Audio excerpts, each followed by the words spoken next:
Hello, everybody. Welcome to another jam-packed, actionful. Actionful, is that a real word?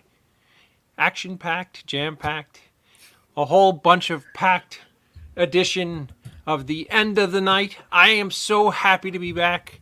What has it been, about 3 or 4 weeks since our last episode, Joe? Yeah, approximately. It seems that way. Yeah, so we're absolutely juiced to be back. Mr. Ridgely, how are you, my dear friend? I am excellent. I'm very excited to be back. I didn't know what to do with myself for the past few weeks, and my wife was starting to get sick of me on Sunday nights. So, Well, she has good taste. By the way, speaking of your lovely wife and beautiful daughter have a fantastic business. Why don't you tell everybody who's watching tonight about it? well, thank you. That would be Hearts of the Mystic Folk. They're all natural scented wax cubes, wickless candles, and room sprays. You can find them on Facebook and on Instagram. They recently just went to some kind of re-grand opening at a retail spot, which was kind of cool over the weekend. So, thank you. Awesome. Now, hi Greg, I hope you're well. CJ, thank you for saying nice words, and I actually got to meet CJ Robles while I was in San Antonio. Since our last show, there we are. We're at the Riverwalk right there in beautiful San Antonio, Texas. Since our last show, and why this show tonight is going to be we usually have, an icon or an up and comer or just somebody fantastic on this show. But tonight I want to talk about a crazy adventure. Hey JW, I love your show. I watch it all the time. You're incredibly knowledgeable and my go-to guy for whenever I need to know anything about films. Wait a minute. I got to interrupt for a second. Right. Have you seen his latest show on the Indie Escape Network? Yes, I did. I think I actually commented a few You did times. comment on that. His new show, Generation Movie, it's absolutely spectacular. He's going to be on again Wednesday at 10 p.m. And, well, based on the pictures, you should know what movie they're going to be chatting. Oh, that movie is absolutely a stinker. It's a shame that he's picking the thing. John Carpenter was made a mockery of a brilliant 1950s film. Maybe it was the 60s, but I think it was the 50s. But be that as it may, I got, since our last show, I took a little trip. It was literally 7,549 miles. The entire trip was, and I would love to talk to you guys about that a little bit later, because some pretty wild and amazing stuff happened, and we just had a wonderful guy. Who's this new guy? Kind of looks like Dave. This guy is much better looking than that clown Dave who used to do the show. But thank you, Ken. Oh, that's the good evening, friends and foes. Yes, and JW is saying, good to have you back. Since you left, I have joined the network. Absolutely. Yes, I know. Which is precisely when random werewolf creature sightings, right? Jason brought that to my attention, and I'm going to look everybody out there watching, square in the eye, and swear with my fingers crossed that might have been me crawling around in that field, but who knows? But yes, too short. Yeah, that's kind of funny. Like, can you put that picture up of me and CJ again? Yeah. Let me scroll. Keep on scrolling. Oh, stop it. CJ, who's a tall guy, actually looks relatively tall next to me, so I didn't mind taking a picture with him. 9 out of 10 people who I take a picture with, their head ends somewhere in my armpit. But CJ actually is a nice, tall, handsome gentleman, and we took a wonderful picture together. So it was nice. CJ is a wonderful guy. He came down. We met at the Riverwalk. We went to a Mexican restaurant, and we had queso and chips and horchatas. Have you ever had a horchata? I don't even know what that is. Horchata is a Mexican drink that is kind of like a glass of rice pudding. And you know how much I love rice pudding. Oh, yes. So imagine if you could take rice pudding and make it into a shake. That is what a horchata is. It was absolutely fantastic. Wow. Okay. All right, be that as it may. So, Oh, wait, yes. Jason is saying CJ is the best. He took me to get tacos. Oh, he takes you to get tacos. I get a lousy horchata. You get tacos. What is that? I don't know. You know what that says to me? It says to me that CJ likes Mexican food, apparently. He said I got to meet Amanda too. It was nice to get to hang out with y'all. Can't wait until y'all come back. There you go. He's pulling out his text. And yes, my lovely daughter Amanda, who joined us when we went out to eat. She thinks CJ was awesome. We had a wonderful, wonderful time. To be fair, I think he thought I was the black. Okay, I could see where that happens, Jason. You know what's funny? I just seen the new Kingsman movie, Jason. And Rhys Iflin, the guy who was the lizard in one of the last Spider-Man movies, plays...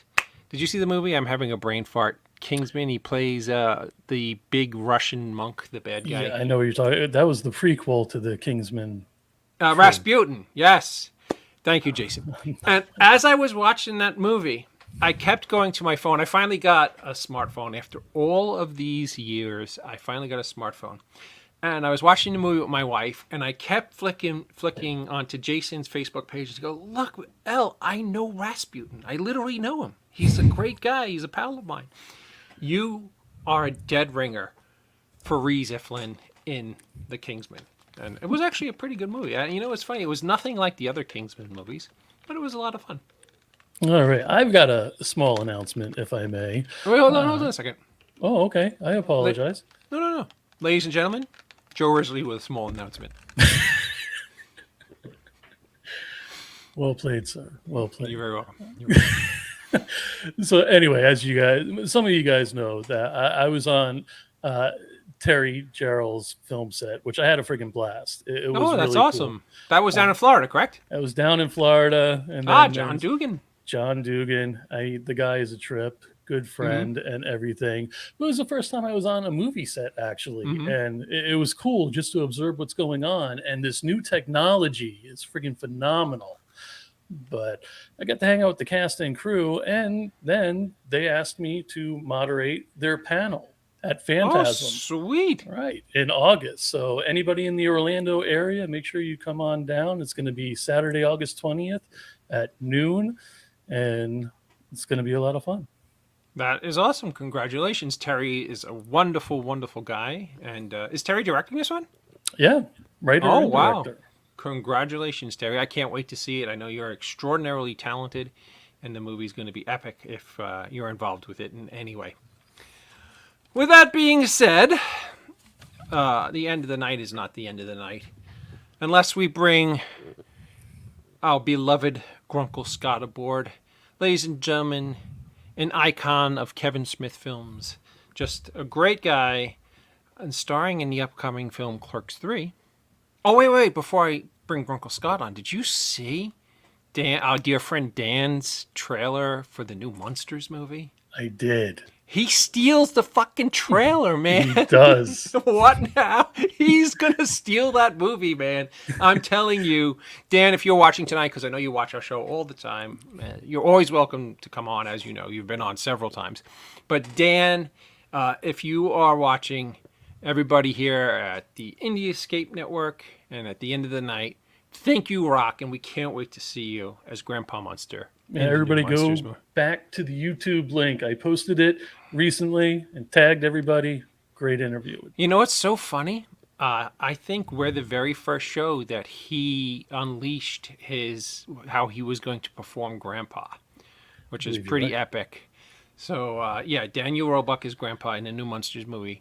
Check it out. And as I said, without further ado, one of the stars of the upcoming Clerks 3, man who kind of stole Clerks 1, and just a wonderful guy, Grunkle Scott Schiaffo. What's up? Hello. What did I tell you about giving gang signs on this show? Mad horns, double mad horns. Hey guys, it's been a while. Chewing gum pinup boy. Hey, what's happening there? Yeah, it seems like it's been forever, man. Hey, Ken. It's been quite a while, right? It's at least 4 weeks. I think this might be the 4th week. I don't know. You know what? We all nice and rested to take on the world until we take off, I think, like 2 weekends from now. Everybody who watches this show knows that we are totally committed to this show. I think we've literally done almost 100 episodes already. What do you Sounds think? about Hi, right. Matt. I hope you're well. Sounds It's funny because, Joe, I was going through our photos of past shows, and I literally forgot how many iconic and wonderful guests we have. I mean, really, it's kind of really crazy when you put it in perspective, when you put all the guests in a row, and then you look at it and you say, these guys were on this show?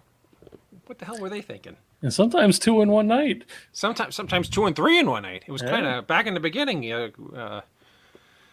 Hail Satan, but first hail yourself. Is that a line from a movie? You would have to ask Mr. Diablo. So, Mr. Schiaffo, how are you? Do you have any big news? Do you have any Clerks 3 news? Do you have anything to share with us? I don't have any Clerks 3 news. In fact, the release I know is still sort of floating. I think it's going to be the fall.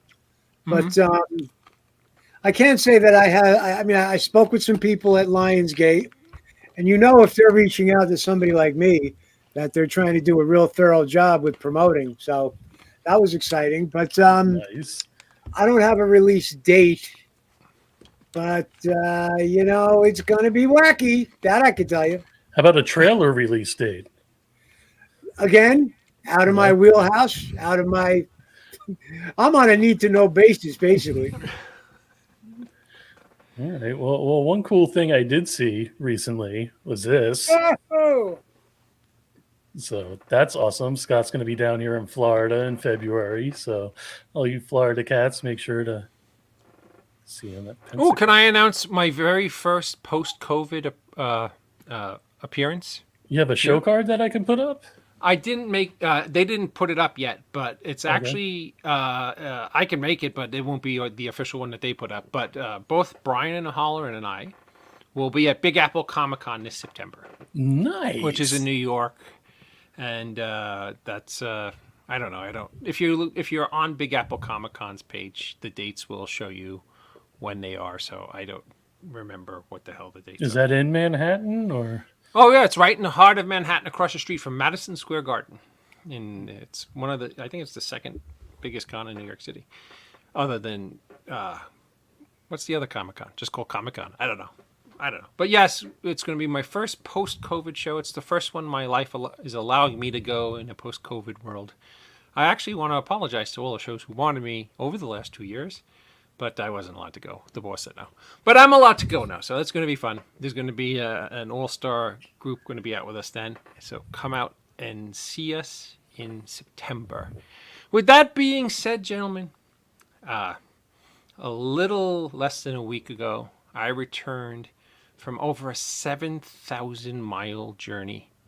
And I can tell you, most people think that's insanity, but I can tell you, I literally had the best time of my entire life. I can't imagine ever experiencing something like that again. It was everything I had hoped and dreamed it would be. We kind of took a weird approach in that we just got in the car and started driving. We had a couple of stops. Like, we knew that we were ultimately going to wind up in Los Angeles because I had 2 or 3 friends I wanted to meet up with, and one important business meeting out there. And we knew that I wanted to wind up in San Antonio because I had family there, but everything else was kind of up in the air. And our very first stop, I live in Northeast Pennsylvania, and our first stop was in Chicago. Do we have a picture? I got to see for the very, very first time. A lot of people who know me know I'm a crazy avid baseball fan. So I got to see Wrigley Field for the first time. And there I am outside of Wrigley Field in Chicago. Sadly, the Cubs were not playing that day. There was a Northwestern football game. And I went in and I got to see Wrigley Field which is now the oldest stadium. Is it the oldest or is it Fenway Park? It's either the oldest or the second oldest stadium in all of baseball. And Funny Chicago. that you mentioned that because I was just thinking to myself that sign is like really iconic. That design. Yeah, that sign, as you recall, has appeared in several motion pictures. It was in Ferris Bueller's Day Off. It was in a lot of action movies. I think that sign alone is close to 70 years old. But Wrigley Field was awesome. Chicago was awesome.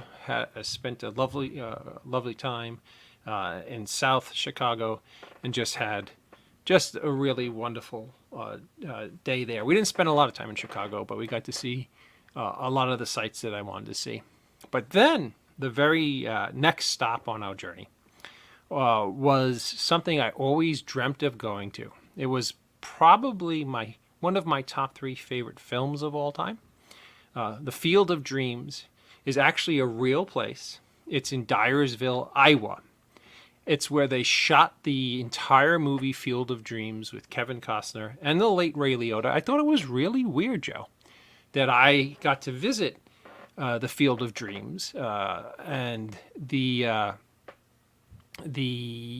very next couple of days, right after I left, Shoeless Joe passed away, Ray Liotta, which I thought was just really, really strange because it was like sometimes a star passes away and it shocks you. And he was one of those ones that shocked me because I didn't think he was in ill health or he wasn't really overly old, but it shocked the hell out of me that Ray Liotta passed away. And his performance in Field of Dreams, which was extraordinarily subtle, was still very, very awesome. He was a great part of that film. Kevin Costner to this day says that he was awesome in Field of Dreams. You have to forgive me. I was missing a picture, and I'm sorry. Which one is this from? That is actually me on the Field of Dreams pitching mound, making believe I'm throwing a pitch. If you see in the background, all you see is brown. Sadly, when you go to the Field of Dreams in May, the corn stalks are not there because the corn hasn't grown yet. So it's something that if you're ever going to visit the Field of Dreams and having the corn stalks in the outfield is a major part for you, the corn stalks only there starting in late August and go from August through November. You'll have the full corn stalks in the Field of Dreams. In Dyersville, Iowa. If you ever get to go there, there's also one of the most beautiful cathedrals in the world. And I think it was called St. Francis. It's only a couple blocks away from where they shot the Field of Dreams. Now, you would think that the Field of Dreams, the field in Iowa, was literally in the middle of nowhere. But it's actually only about 3/4 of a mile from the little town of Dyersville. So it's really not as, out in the middle of nowhere as you would think. But when you see the film and when you see where they shot it, you realize that was really a labor of love. And it was, everything was pretty much shot within the confines of Dyersville. And it's really, the house is there, the field is there. You get to go in the house. You could sit on the swing that's on the porch. It's really... You got to forgive me because I don't know if this house is affiliated or not because my pictures aren't labeled. Okay. No, ladies and gentlemen, that right there is in California. I thought maybe my shirt would give that one away. That house... I didn't see the shirt. I'm sorry. These pictures are thumbnails on my side, so I can't... Don't worry, it's absolutely my fault, everybody. I gave Joe, sadly, these pictures 5 minutes before the show started. Totally on me. But that right there is when we got to Los Angeles, California. Just south of Los Angeles, California is... I'm having a brain fart. But it's just south of Los Angeles, California. That is the original Michael Myers house from Halloween 1. It looks so small. Yeah, well, I'm a giant. That's the scary part. That's the Michael Myers house. I think it's Pasadena. Yeah, Pasadena sounds right. And what was wonderful about that is that all of everything they shot in the original Halloween, John Carpenter's Halloween, is a couple blocks away from each other. Seeing we're in Pasadena, do you see a picture of me sitting on a wall with a pumpkin? Give me 1 second. Yes, that right there is Laurie Strode's house. In a very famous scene in Halloween, Laurie is sitting on that very wall, waiting for her friends to pick her up.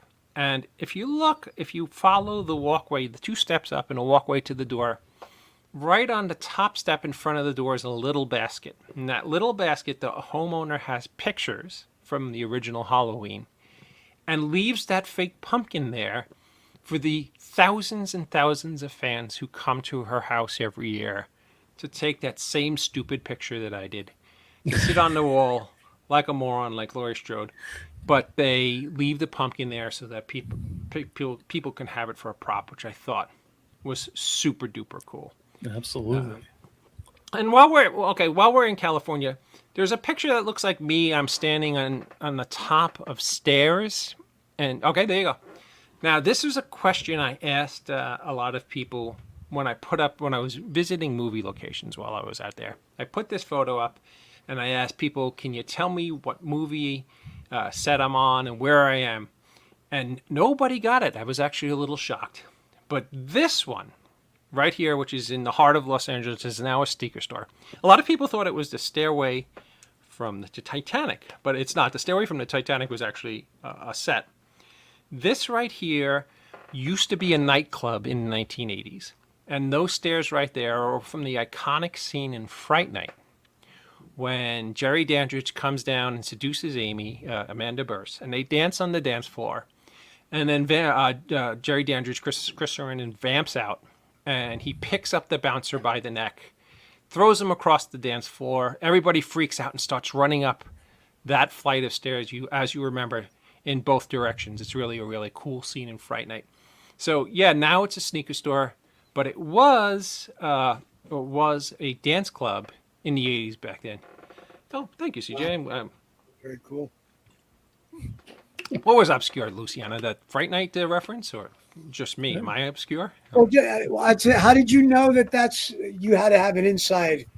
Know that. Well, that's luckily, I am blessed to know the writer-director of Fright Night, Mr. Tom Holland, who I ran into while I was in Los Angeles, and another little guy who was Evil Ed, literally sleeps over my house and steals stuff out of my refrigerator now, Stephen Jeffrey. So I have a lot of, luckily, Fright Night insiders. But yeah, that was the wonderful dance club scene in Fright Night, which is now a sneaker store. Okay, so we left Iowa, and then we went to a place called the Badlands in South Dakota. Now, Joe, I think this is going to be a scenic picture with nothing in it that looks like really, really, really cool mountains. There you go. Now, this, ladies and gentlemen, is the Badlands of South Dakota. And sadly, I took over 5,000 pictures on this trip. And I think Joe wanted to bite my face off for downloading like 30. So I'm doing my best to give you an idea of what this looks like. Wait a minute. I know I gave him to you 5 minutes. I gave him 5 minutes before the show. It wasn't the fact that you gave me 30-something pictures. It was the fact that you gave to me at 9:30 tonight. I know. I'm 100%. No, I'm busting your chops. It's all good. We're a family. This is what we do, right? Mm-hmm. Was this from the same place, or is this? Oh no! Now, wait. I saw the background on that one after I blew it up. I apologize. Okay, so what you just saw was the Badlands in South Dakota. If you ever get a chance to go there, it is one of the most awe-inspiring, beautiful places you'll ever see. It's there were bison and prairie dogs and everything right there. It's just a wonderful, wonderful place. So the next picture you could put up, our next stop was, of course, this is a place my daughter always wanted to go to. It was Mount Rushmore. And Mount Rushmore, it was absolutely stunning. That's a picture of me and my daughter down at the base. There's a national park there, and it's a park surrounding Mount Rushmore that is absolutely stunning and gorgeous. Luciana, you're right. It's like another planet down there. You know, it's funny. I came up with an idea. You know how we have Facebook? I want to start a thing called Placebook, where people actually put up photos of the beautiful and wonderful places they live. Oh, Lauren wanted to stop on tonight if we could shoot him a link, because he did a round the country trip like myself, and wanted to share some thoughts if we have a moment. It's absolutely wonderfully beautiful, Mount Rushmore. My wife and daughter really enjoy that. Then the next stop on our journey is what we did is like we went across the northern tier of the country, and then we started to head south to get to like Los Angeles and places we wanted to get to. The next stop on our journey was literally almost a full day's drive. We went to Vegas, and we got there. I am in Vegas now. If you zoom in on that picture, there's actually naked women behind me on the streets of Vegas. That's why I have that doofy shit eating grin, because there are naked women behind me. And the coolest thing about Vegas is that this particular street. This is a street, mind you. This isn't inside a building or in a tunnel or anything. This is a street where they put up like a canvas. I don't really know how to explain it. That blue thing with all those lines on it is like a thing that goes down the entire street, and people zip line across there. And on the bottom is all kinds of naked women and drinking and chicanery and all kinds of tomfoolery. It's absolutely fantastic. Vegas was a good time. I think I only sent you one Vegas picture, but yeah, we got to Vegas and we spent some time in Vegas and then had a good time. But then our next stop after Vegas was we finally got to Los Angeles and Hollywood, California. And this right here was a very, very important part of the trip for me, because I got to see some dear friends, and something amazing, truly amazing happened. And I'll go with the truly amazing story first. So we get to Los Angeles. We have already driven, I think, close to 4,000 miles. And we get to the Margaret Herrick Library, which is the Academy of Motion Pictures Arts and Sciences Library. And yeah, that's me with an Oscar there. And when we get there, I was told via email many years ago. I never got anything other than emails that my film was selected to be in the core collection at the Margaret Herrick Library.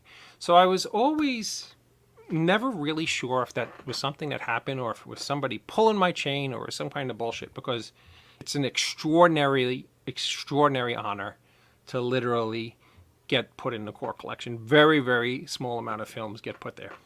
So we get to the Margaret Herrick Library, my wife, daughter, and I, and we walk up and the doors are locked. And we're like, what the hell's going on? And we look in through the glass like three morons, and we see a security guy sitting at like a little security desk. And we knock, and he comes walking over, and he goes, "Can I help you?" And then we go, "We want to see the core collection. Can we come in?" Because it said that it was ours. And he said, "Oh, sorry, because of COVID, right now, anybody who wants to check out anything in the core collection has to make an appointment." And we're like, "Oh, okay." So we knew we were going to be there for 4 days. We're like, "Okay, we want to make an appointment. When can we make an appointment?" He goes, "Well, you got to go online, but I think the next appointment is available for like June 26th. And I was like, "This is May." So I go, "Sir, I just drove 4,000 miles, and I'm under the belief that one of my works are actually in the core collection. May I come in for like 30 seconds and see if my work is in the core collection?" And in a huff, he says, "1 minute." And he turns around, closes the door. I see him, he gets back on the phone. me and my wife and daughter are looking in like, what's going on? And he's like talking on the phone. And then he comes back after like a minute and a half, and he opens the door like maybe 4 inches. He goes, somebody will be down to talk to you. And I was like, oh, this isn't going to be good at all. So we're standing there like 3 schleps, and this very charming, beautiful young lady comes out, and we tell her the story, how we've driven thousands of miles, and that my work is in the core collection. She goes, is your work really in the core collection? I go, ma'am, as far as I know. I showed her the email that I got from somebody back in 2011 from the Margaret Herrick Library, that they saw my film at the Lamley in Hollywood and decided, a group decided to put our film in the core archives. So she's like, okay, let's go up. We'll take you up. So they take us in. They put me, my wife, and daughter through like a COVID test right there. They took our temperatures. We had masks on already. They wouldn't let my wife and daughter's pocketbooks come in. They lock them in lockers. Now, this place is nothing like Hollywood Museum or things in Hollywood. This is kind of more like a building in Washington, D.C., you know, the big marble, like fortress type buildings. So we get through the process and they take us upstairs. And I first, believe it or not, had to take out a library card as a Los Angeles resident for some bizarre reason. So I fill out the paperwork to get a library card, to give me a library card. Then the lady ushers me to this big marble room.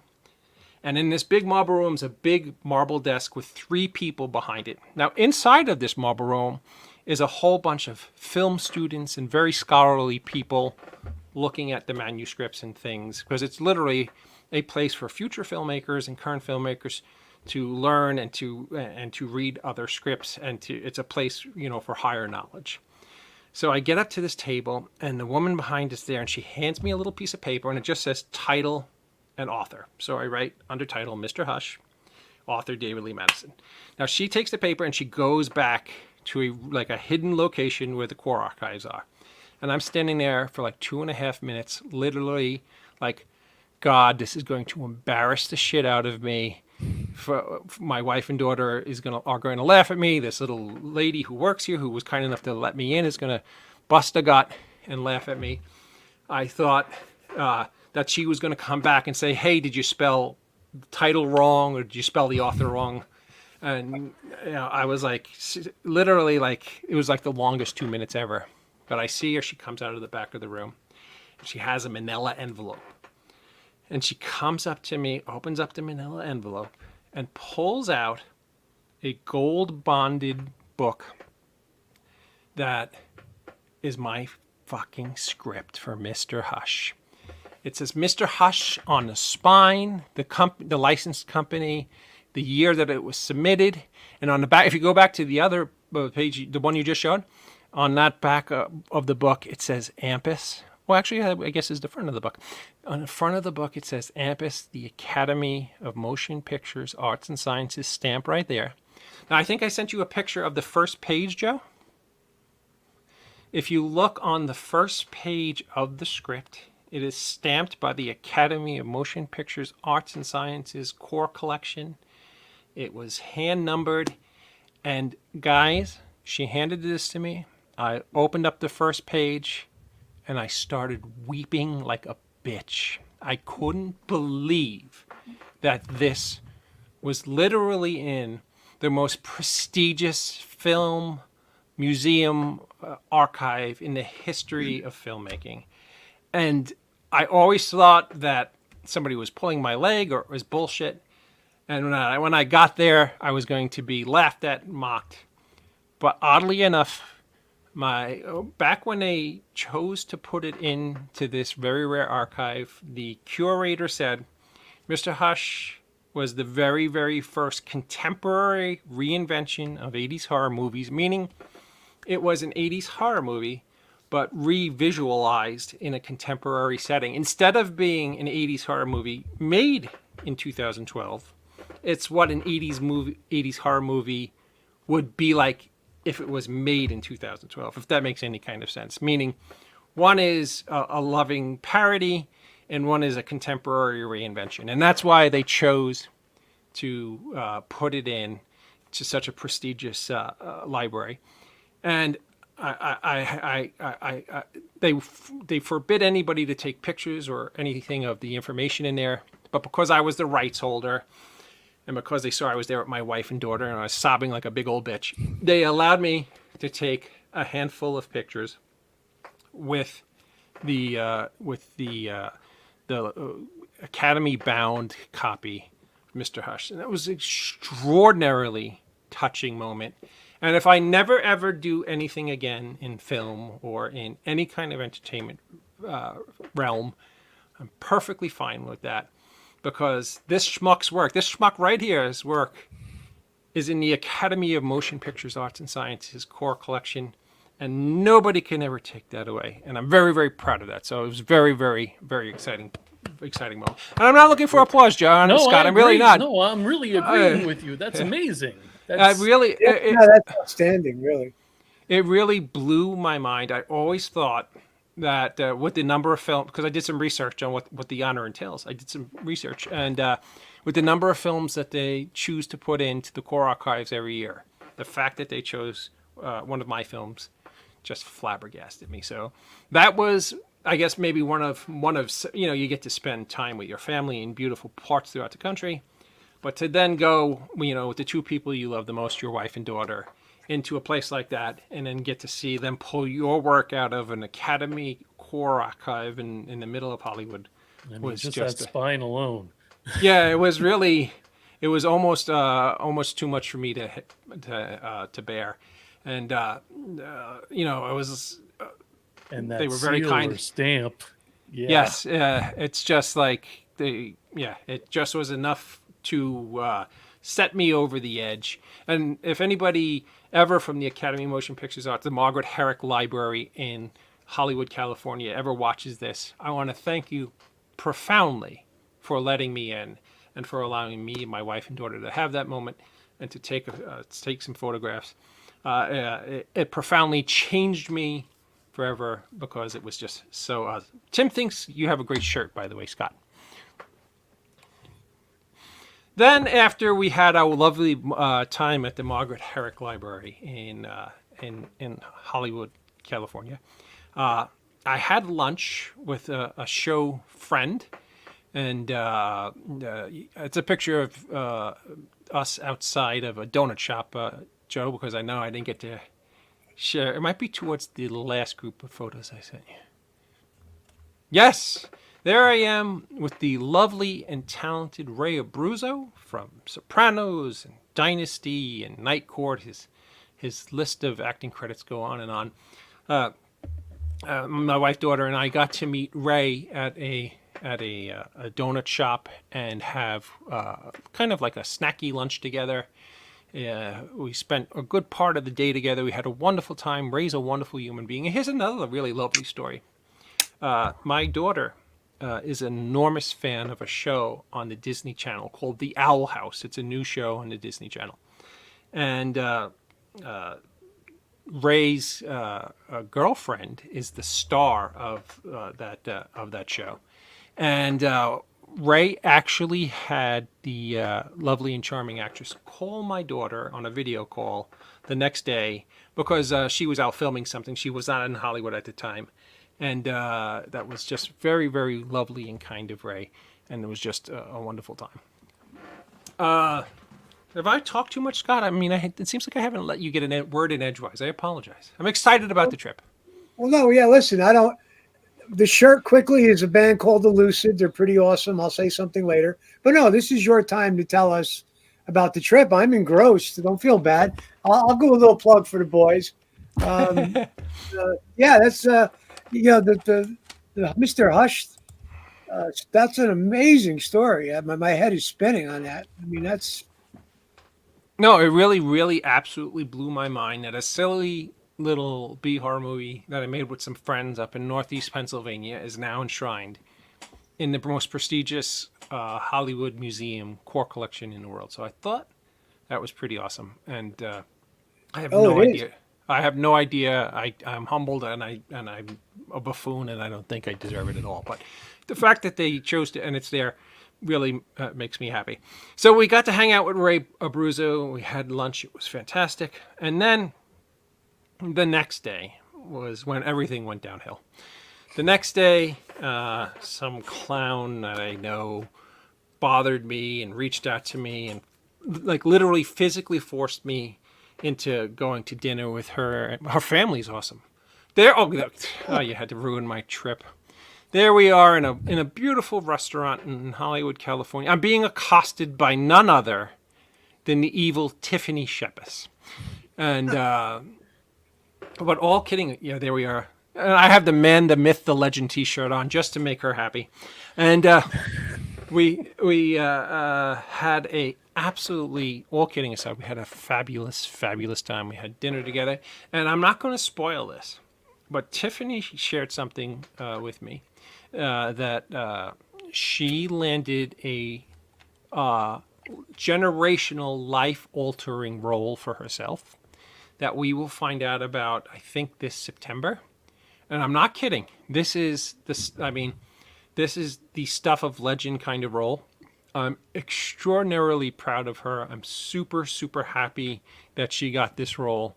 And everybody is going to be blown away when she's ultimately allowed to announce it. But congratulations, Tiffany, on wonderful, wonderful news and just a wonderful role. I'm super excited for you. Oh, wait. You met another celebrity out there. No, wait, I'm not done. I was just going to do. I also, okay, you can put it up. I also got to spend some time, and our daughters who are very close. This, ladies and gentlemen, is Mia Tretta. Mia Tretta is Tiff's beautiful, beautiful daughter. Sadly, but not sadly, because she made the most wonderful lemonade out of lemons. Sadly, when Mia was in high school, she was shot in her stomach and brutally injured.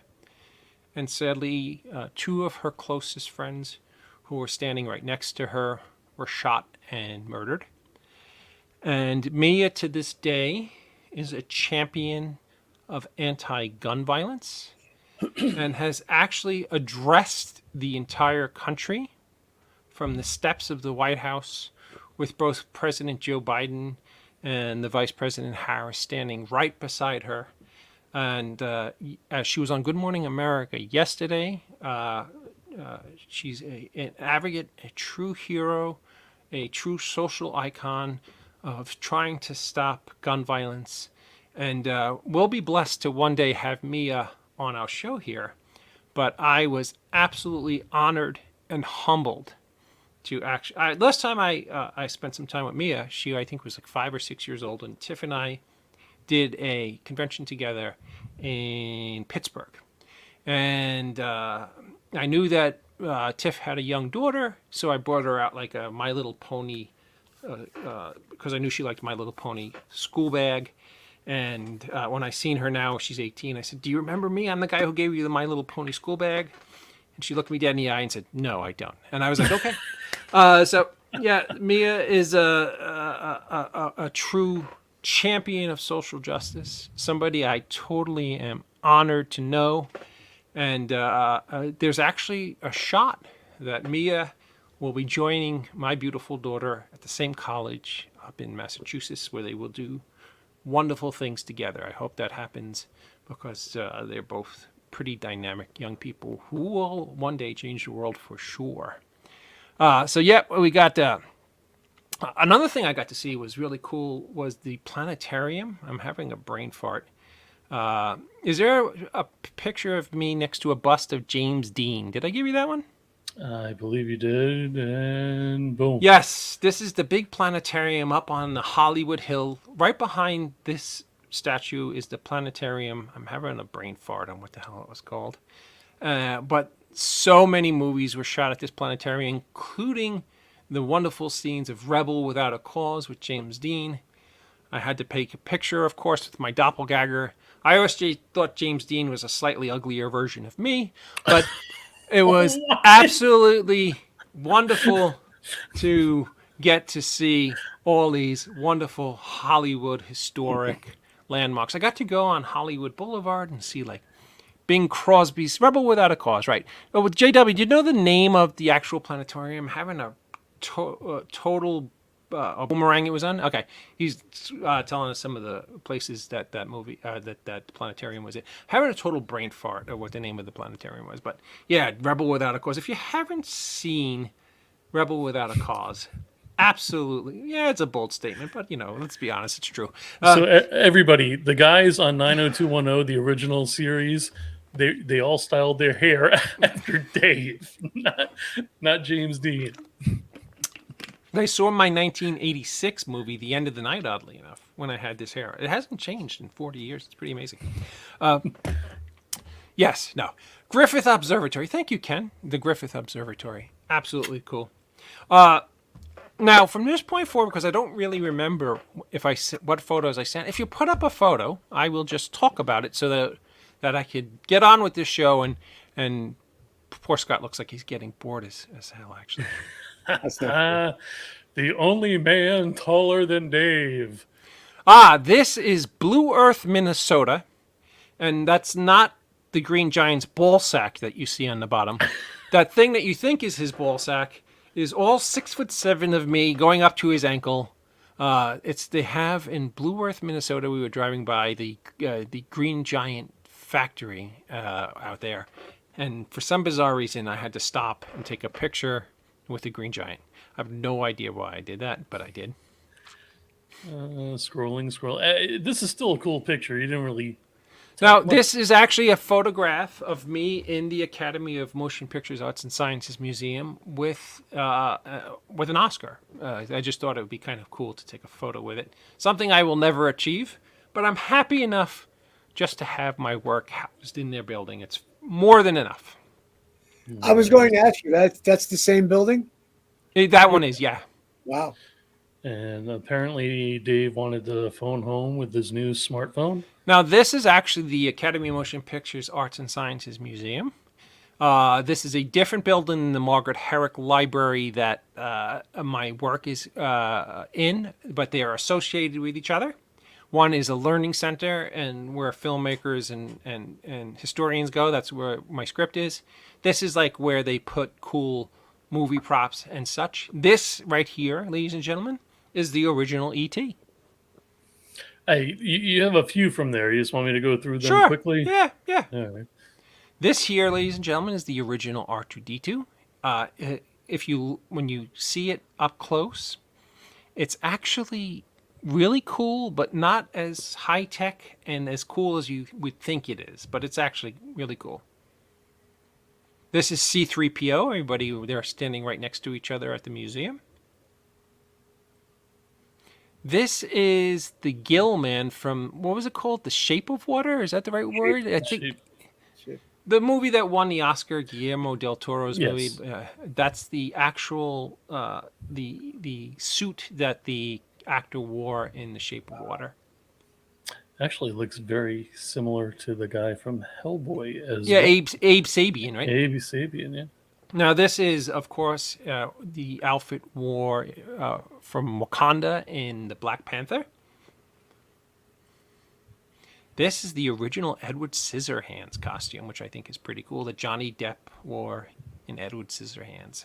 I'm actually quite impressed that he was able to work. Those hands were between 16 and 24 inches long with really, really sharp blades on them. They did a pretty wonderful job with that. Wow, that had to be heavy. I believe that's the last picture from that set. I'm trying to look over anything we may have missed.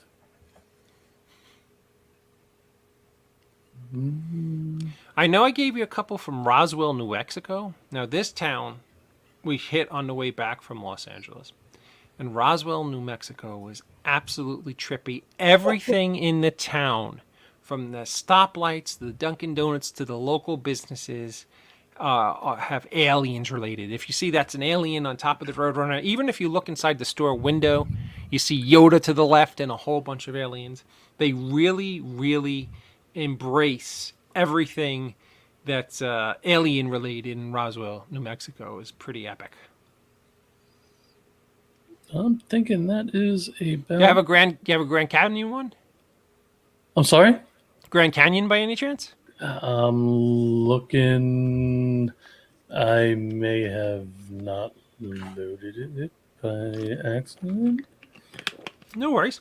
Hey, Well, I know what the the Grand Canyon looks. Oh, wait, is that? It's a oh, thumbnail. there I am. Yes. Now, unlike the Badlands, which are in North Dakota, the Grand Canyon is absolutely mind-bogglingly awe-inspiring.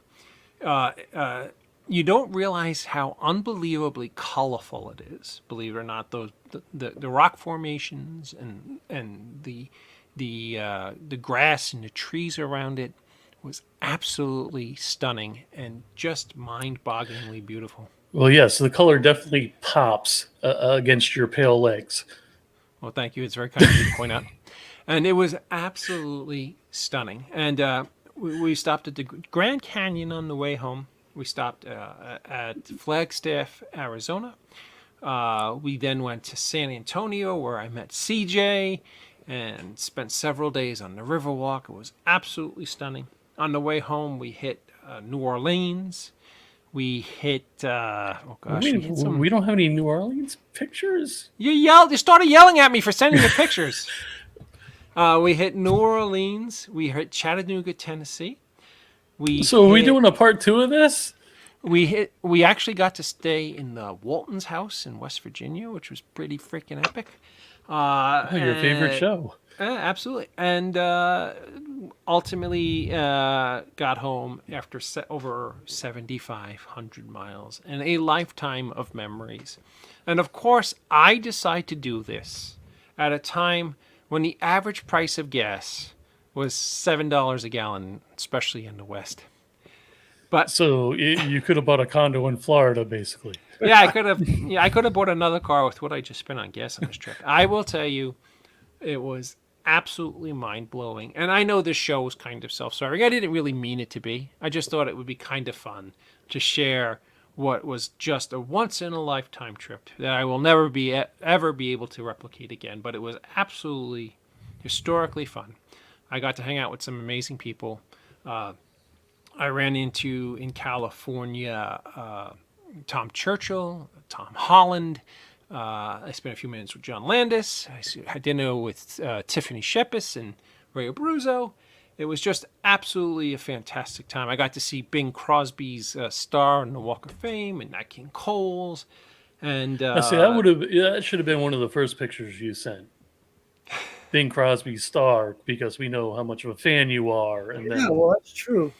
Is that what's fun? Actually, the first time you've been? That can't be the first time you've ever been to Hollywood. It's the first time I've been to Hollywood. Yeah. Really? Yeah. Wow, it's pretty awesome, man. And it was just and Bing. Another fun fact about Bing Crosby: there are 5 categories for stars on the Walk of Fame, and he's the only person who has a star for each of the 5 categories, which I thought was pretty awesome. So you could take your picture at 5 different Bing Crosby stars, but it was wow. You know, there were my favorite part of the trip was probably San Antonio, because if you ever get the opportunity to go to San Antonio on the Riverwalk, it's absolutely stunning. It's right behind the Riverwalk is the Alamo, is something that is historic and wonderful. There's, I think, over 75 different restaurants on the Riverwalk for you to try cuisine from every part of the world. It's just fantastic. And it was just getting to share these things with my wife and daughter were just outstanding. So it was just a wonderful, wonderful trip. And I was super excited to get to do it. And I actually missed you guys something fierce, and I missed the show. And sadly, while I was away, there's a couple of things I want to get done with you guys. I want to change our opening credits because Film Hub has nothing to do with the show anymore. And I want to get Scott. Scott, you have some good music for me for some opening credits? I did send that along a while ago, and I figured you guys were just waiting for a new edit. If you would be kind enough, and I'm sure, please, it's just because between the 3 of us, we literally have probably 5,000 messages since you sent it. If you could just resend it to me, I would. It's amazing. I would greatly appreciate it, and I will. The next time we convene on the show, we'll have new credits and a new score to open up the show. Yeah, I want to let everybody know. Joe and Scott and I are humbled by everybody who watches the show every week, and we thank you guys for being such wonderful fans. It's funny because I was on Hollywood Boulevard, and I was walking down with my wife and daughter, and some guy came up to me. Well, it was two stories that happened like this. I was on, one came up to me and said, "You're the guy who does that show," and I was like, I thought maybe he thought I was like a game show host or a weatherman or something because I look like a game show host or weatherman. And I was like, "Oh yeah, I am." Like, and he's like, "The one, it's Scott from Clerks and Joe." I was like, "Oh, he really does know the show." So I thought that was awesome. Out of just some guy on Hollywood Boulevard, I didn't think anybody other than you and I, the three of us, watched this. That, and I actually went. This was a really cool story too. I went to a store called Dark Delicacies in Hollywood, which is one of the most famous horror stores in the entire world. Dark Delicacies. I see all the big horror celebrities go there and do signings. And I went in the afternoon. I was the only person in the entire store, and I had a mask on because in California, it's kind of required that you wear masks everywhere you go. And I'm walking around, and this little fella with long white hair and a ponytail looked very hippie, but had a cool look. He kept staring at me, and I felt awkward. I thought maybe he thought I was going to steal something in his store or something. He kept staring at me, and I was just like, I'm looking at stuff, and he's looking at me, and I'm looking at a Frankenstein doll, and he's staring at me. And then as I go over to another rack, he stops me in between the two places and motions for me to take my mask off. And I pull my mask off. And he goes, "I knew it." And I was like, "Oh God, he thinks I'm somebody famous." He goes, "You're Dave Madison." I go, "Oh yeah, I am Dave Madison." And he runs in the back and comes out with 6 copies of Mr. Hush. He goes, "Will you sign these for me?" And I go, "Sure." So I signed his 6 copies of Mr. Hush DVD. He didn't have it on Blu-ray, the cheap bastard, but he had it on DVD. And I took some pictures in his store. He was a very lovely guy. And he took the autographed copies of the DVD and he has a wall of signed memorabilia that he has for sale. And it was just wonderful to be recognized for my work, even with a mask on, which was pretty cool. But I guess if I'm going to get recognized, it's going to be in a horror store. So that was pretty epic. Getting recognized for the end of the night on Hollywood Boulevard was epic. So I guess I guess somebody's watching, enjoying this show. That's fantastic. You know what's funny? The show's been an hour, and it's just been me bantering about my trip. I apologize, guys. Scott, please. No, that's the point of tonight's show. I mean, we don't. It's pretty exciting when somebody goes on a big trip like that and stops off and sees some very cool stuff. Plus, you saw a lot of people who are friends of the show, Tiffany and CJ and all those folks out. The other folks you mentioned. I mean, and Ray Abruzzo, Ray, right? Yeah.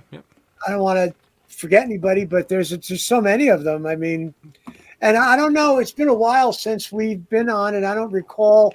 I probably did a quick recap when we had the thing at Red Bank, the thing at the stash, but there were plenty of people who came up and, out of the clear blue said, "Hey, I really enjoy the podcast." And I was just standing there like, wow, because you don't expect it. I mean, I can't put faces with everybody. But I was like, wow, that's really cool that people are doing it. And you know what's so funny, Scott? When I was at dinner with Tiff, she says that she can't go to a convention now without at least a dozen people saying, "Why do you hate Dave Madison so much?" or at least a dozen people saying, "I hate Dave Madison too. That's awesome that you do." So I mean, we're doing something here, and I'm very, very proud of the show and where it's been and where it's going, and kind of the things that it's spawning off is pretty epic.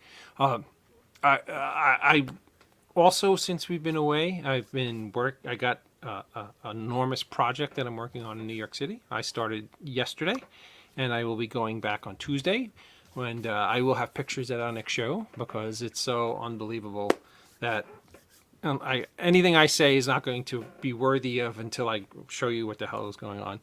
And we also have Full Moon Fever that's getting very, very close to being completed. And we'll get... the only thing I can guarantee is that you folks will be able to see this film this October. Oh, look at those two handsome devils. Vote... What does it say? Vote home? I don't know. I'm trying to see what it says on your Yeah, newspaper I there. see that. Yeah, it's pretty funny. So we're going to have that this October, which is going to... Haven for Heroes. I just want to say hello to Emmett. Emmett is a great guy, and he has Haven for Heroes in Port Jervis, New York. Great comic book store and toys and all that great stuff. And there's going to be some really wild news coming out of Haven for Heroes soon, too. So speaking of which, did you get any new collectibles on your trip? I didn't. The car, because we were living out of it for like 21 days, was packed with luggage and socks and underwear and bras and all that stuff that people wear when they're out in the middle. Hopefully your wife and daughters. Yeah. I was kind of saddened when I met Tiff at the restaurant. She didn't have a giant Dave Madison head. I was kind of Well, I was sad. going to say, you're going to need to bring those to the next convention and sign those. Yes, with that being said, I want to thank everybody for listening to me banter tonight. And thank you, Joe and Scott, for being such wonderful friends. Our show returns to its much more familiar format next week, when somebody who's way too famous to hang out with us clowns is going to sit here and listen to our stupidity for an hour and a half. But it was a wonderful, wonderful vacation. We had an absolutely fantastic time. I also noticed that the Indie Escape Network has had some wonderful, wonderful guests on. I see Spider from Power Man 5000 was on a show. And also, I think the same show had Live in Color. I'm having a brain fart. Corey, yes. Oh, Corey Glover. Yeah. Corey Glover from Live in Color was on another show. Actually, Corey Glover is in a band with Alan Jax Bowers, who's our drummer for the Wandering Wannabes. You think we'll ever do another Wandering Wannabes album, Scott? Well, I remember talking about it a little while ago with everybody, or certainly on one of our shows. I was thinking maybe it would be very cool if we, and I had some tunes percolating that I thought if we actually did some original tunes and not holiday music, that might be fun too. But I don't want to get ahead of myself with something like that, but that would be pretty cool. One second, Jeff. The only reason we did the holiday album, Scott, is because it was public domain accessible music that we could record in 1 or 2 sessions quickly. And who doesn't like Christmas songs? Sorry, Joe. Scott, can I play cowbell? We need more cowbell. Not enough cowbell. If you play cowbell, you're actually bringing a lot more to the band than I do. That was a fun project. I always wondered, especially Brian's version of Jingle Bells, which has a really roll-licking Irish bar band sound. It's just such a wonderful sound. I didn't know why that didn't take off more than it did. It was just such a good song. If anybody's out there watching tonight, go to the Wandering Wannabes on iTunes or anywhere you buy streaming music. Buy our damn Christmas album, because we put a lot of effort into it.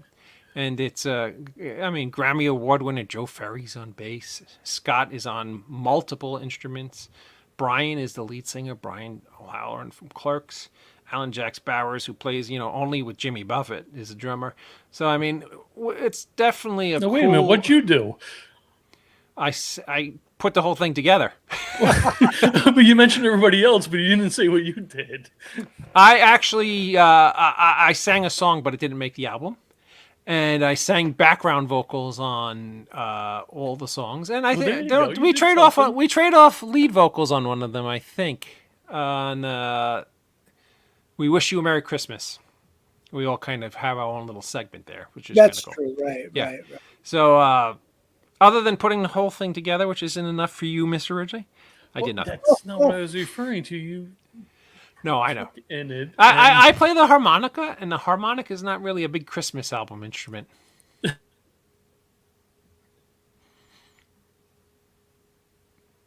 Scott, people are asking about the shirts, sir. Sir, Okay, so yeah, please. they are called the Lucid, Lucid. It's Dave Ellefson on bass from Megadeth. My friend Drew Fortier on lead guitar. Vinny Dabrowski from Sponge is the singer. And I'm drawing a blank and I feel like an idiot. I believe it's Mike Heller. Um, oh my God. The Lucid. I can't say enough of good things about it, not just because I know these cats. Well, I only know one of them really. But the record is, it's got the spirit of early 90s grunge, but it's got, I guess, today's sensibility as far as production. And these guys are doing really well with it. They were just about to tour, and Drew had some medical stuff he had to take care of. He's fine now. But check out the Lucid when you can. I mean, of course, I support my friends, but this record was one of the newer records that I really got excited about as far as sonically. It was really speaking to me because obviously I'm a guy who loves all music, but that early 90s grunge era, you don't hear anything kind of sort of referencing that today. At least I didn't. And this record is just primo, the Lucid. Check it out when you get a chance, wherever you buy your music. But buy the Wandering Wannabes first. You know, get the Wandering Wannabes and then slide on into the Lucid. Absolutely. Because Christmas in July is coming up. There you go. There you go. Bada It's boom, never huh? too early to get your Christmas groove on. With that being said, again, I want to thank everybody who watches the show. We're happy to be back. We got some really, really, really cool shit for you guys coming up. Just bear with us because I'm kind of like in this wobbly, got a lot of stuff going on kind of frame of mind.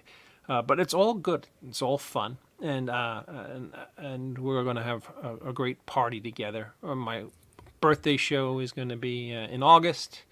We're going to have a big show for Clerks 3. We're going to have a big show for Full Moon Fever.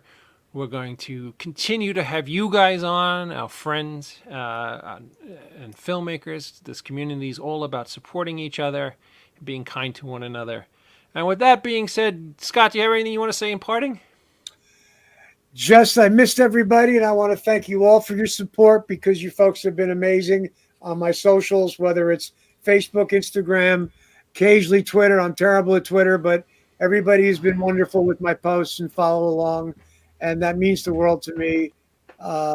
So thank you for that, and certainly I'll keep everybody posted. One quick thing I want to just say, I do promote my friends a lot, and I know it gets confusing because then people say, because when I post about a convention, if I'm part of the convention, when I post, I'm going to say, come on out and see me and blah, blah, blah, blah. But if you just see me pushing a convention where it's Brian and Jeff and you know, I'm probably not part of that, or I would definitely say in the post that I'm on board. But I push my buddies and my peers because I love them to death. And why wouldn't I, right? I mean, it's part of the same universe. No, absolutely. And you got a wonderful crew there who care a lot about you, that which speaks volumes because you're a great guy. Joe, you have anything cooking? Yeah, absolutely. Please go to the Indie Escape Network on Facebook, Instagram, Twitter, TikTok, YouTube. and please like and subscribe. That's all. Absolutely. Again, thank you again for watching tonight. We will be back next week, next Sunday at 10 p.m. Eastern, same bat time, same bat channel. We have a wonderful guest lined up. We're going to have a lot of fun. And remember, no man is a failure who has friends. Good night, everybody.